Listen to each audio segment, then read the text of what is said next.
Hi, this is Dr. Karthik Panchala. So, with the INI-CET 2021 round the corner, so let us discuss the November 2020 INI-CET orthopedic questions one by one. Let's try to build up the concept around the given question. Yeah. So here comes the first question. So a 10-year-old male patient, I'm underlining the important points. 10-year-old male patient has pain around the left knee. The gross specimen is as shown. The most likely diagnosis is. Let us first understand the specimen given. Okay, so this is the epiphysis, this is the metaphysis, and this is the diaphysis of the long bone. So this is basically the lower end of the femur. So here the lesion lying in the metaphysis extending into the soft tissues. If you see carefully, you can find the physis or the growth plate as a thin line. So this is basically a metaphyseal lesion in a skeletally immature patient. Okay, so this goes more in the favor of osteosarcoma. Osteosarcoma. So let us look at the other options given. So this is how a giant cell tumor of bone looks like, starting from the epiphysis, extending into the metaphysis in a skeletally mature bone. See, you cannot see the growth plate over here. So this is basically a skeletally mature bone. This is how a chondroblastoma looks. Epiphysis, skeletally immature bone, lesion starting from the epiphysis. Most of the time this confines itself to the epiphysis, but occasionally, as seen in this image, it may extend to the metaphysis also, chondroblastoma. Okay, so let us write down here osteosarcoma. As you can see, metaphyseal lesion, skeletally immature bone, giant cell tumor,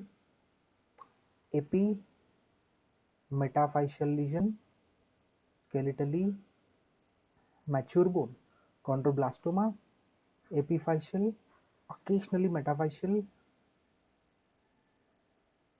and skeletally immature bone. Chondrosarcoma here mostly occurs in skeletally mature bone, and the most common presentation is in the pelvis. Alright, okay, let's move on to the next question. A case of non-union fracture shaft of femur, which of the following is osteoinducting agent used along with surgical intervention? Okay, so whatever bone graft is used at the non-union site falls into three categories. It can be either osteoinductive, that means it stimulates the host bone to produce new bone. It can be osteoconductive, that means it just acts as a platform, it just acts as a scaffold for the new bone to grow in.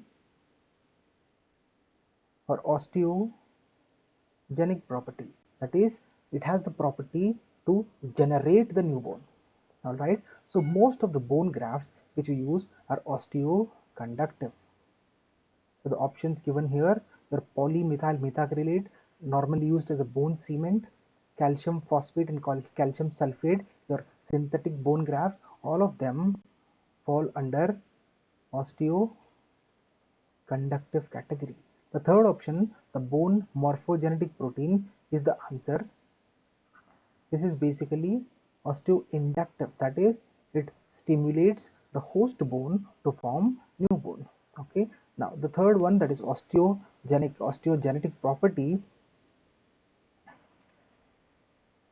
is had only by the original bone, that is an autograft. Okay, so only this has the property to generate new bone. All right, so three categories: osteoinductive, osteoconductive, and osteogenic properties. Moving on to next question, muscle not involved in the abduction of shoulder is. Okay, so as we all know, initial 0 to 15 degrees is done by the supraspinatus. Next 15 to 90 degrees is done by the deltoid, and overhead abduction is done by the serratus anterior and trapezius by doing the scapulothoracic movement, that is rotating or moving the scapula over the thorax. Alright, so let's look at the options. Serratus anterior, yes. Deltoid, yes. Trapezius, yes. The odd one is the pectoralis major.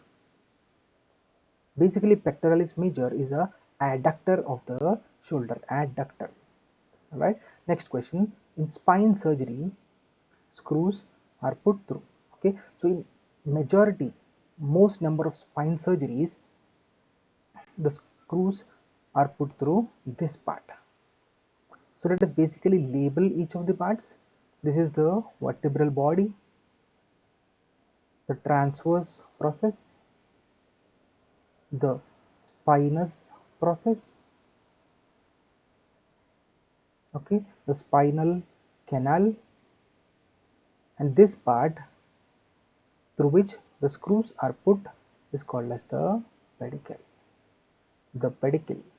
Okay, so here, somewhere here, you find the entry point,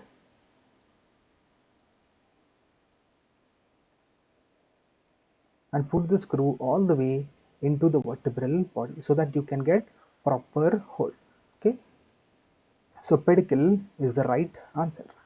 Alright, moving on to the next question. Name the brace shown in the image. Okay, so this is the brace shown. Let us explore each of the options. This is Boston brace. Boston brace. This basically works by the 3-point principle. What is it?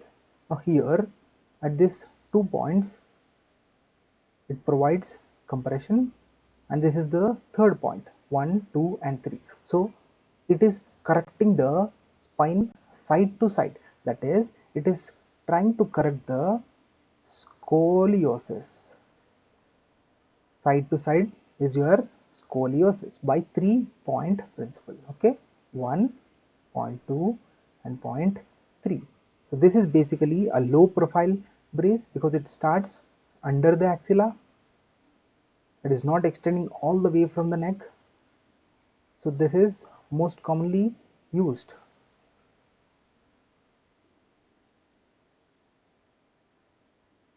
Okay, because of its low profile.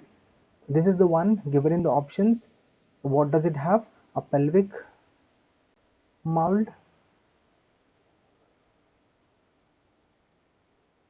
Okay, and 2 occipital support, a ring, a neck ring, and 3 bars, 2 in the back and 1 in the front, and these strategically placed to correct the curve. Okay, now supports, bars, and this is Milwaukee brace.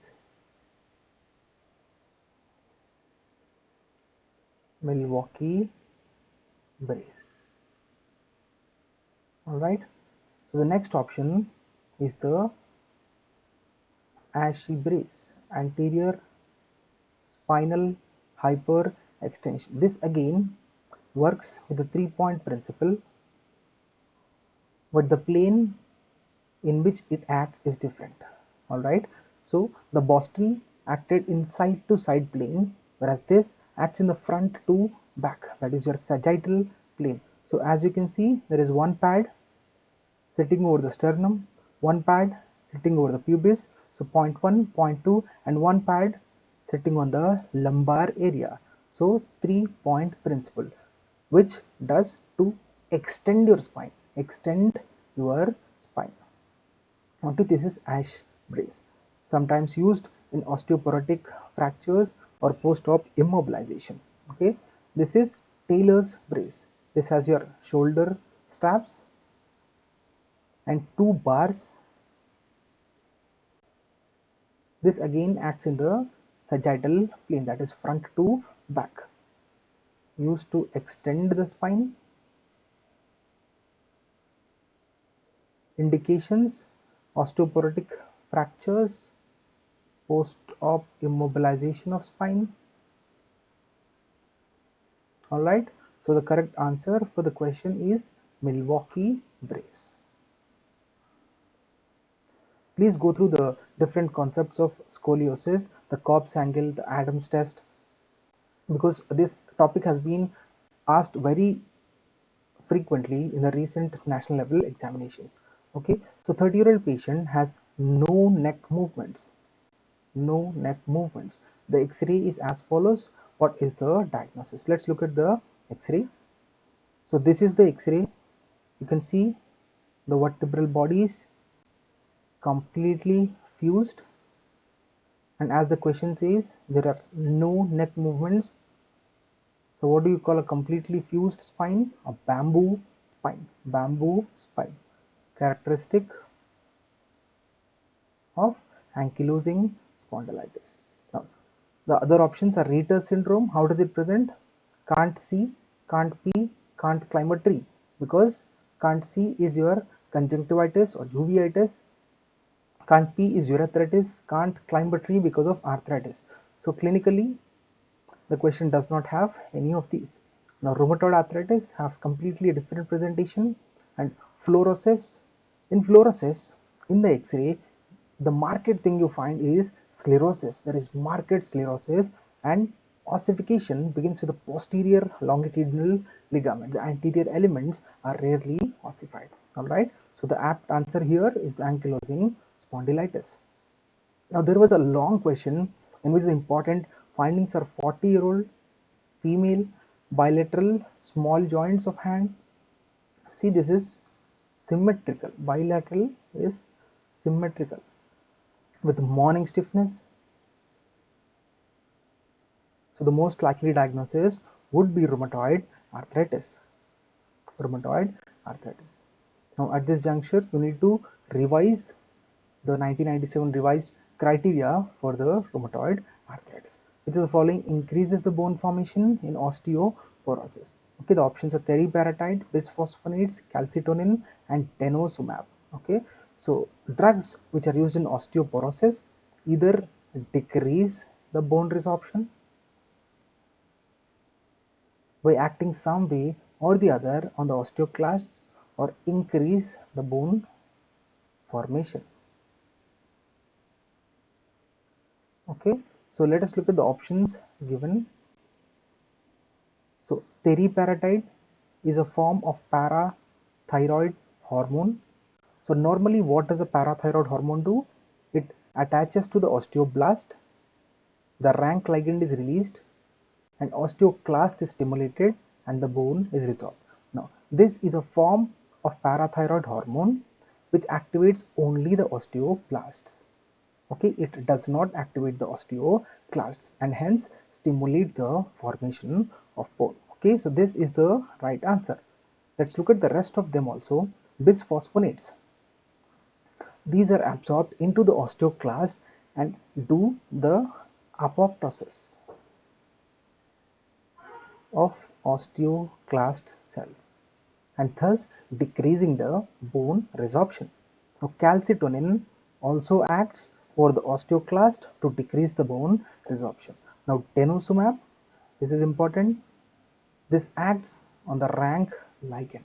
This is a rank ligand inhibitor,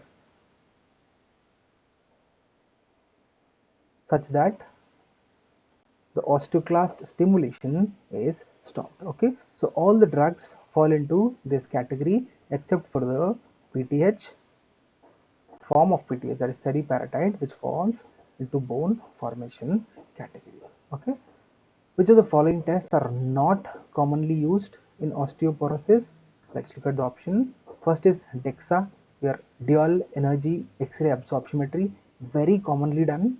What is seen in this? The T score, okay, -1 to +1 is normal, -1 to -2.5 is osteopenia, less than -2.5 is osteoporosis. osteoporosis. Okay, DEXA score.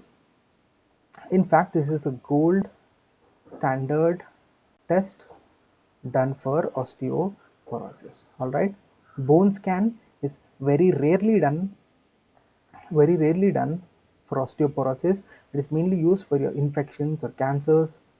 Quantitative CT, again, because of the tremendous exposure to radiation, is not commonly done.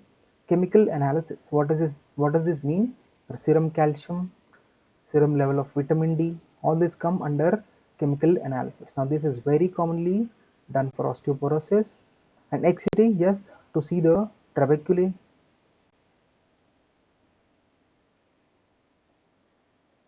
And of course, this is the first thing you do in an OPD.